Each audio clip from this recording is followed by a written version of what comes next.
ఆంధ్రప్రదేశ్‌లో ప్రభుత్వ రంగ సంస్థలు, కార్పొరేషన్లు, సొసైటీలో పనిచేస్తున్నటువంటి రెగ్యులర్ ఉద్యోగులకు ఆంధ్రప్రదేశ్ ప్రభుత్వం ఒక గుడ్ న్యూస్‌ను చెప్పింది. వారికి రిటైర్మెంట్ వయసును 60 ఏళ్ల నుండి 62 ఏళ్లకు పెంచుతూ ఆంధ్రప్రదేశ్ జీవో జారీ చేసింది. వారం క్రితం కేబినెట్ ఈ నిర్ణయం తీసుకున్నారు. ఈ జీవో 2022న జనవరి నుంచి వర్తిస్తుందని తెలియజేశారు. ఇప్పటికే రిటైర్ అయిన ఆసక్తి ఉన్న వారికి తిరిగి ఉద్యోగాలు తీసుకుంటున్నారు.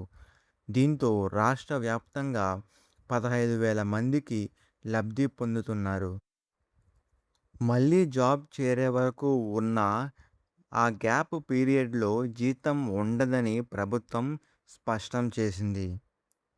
ఆంధ్రప్రదేశ్ కోర్టు ఆదేశాల మేరకు 62 ఏళ్ల వరకు పనిచేసే ఉద్యోగులకు పూర్తి స్థాయిలో సర్వీస్ బెనిఫిట్స్ అందజేయాలని ఆంధ్రప్రదేశ్ ప్రభుత్వం నిర్ణయించుకుంది.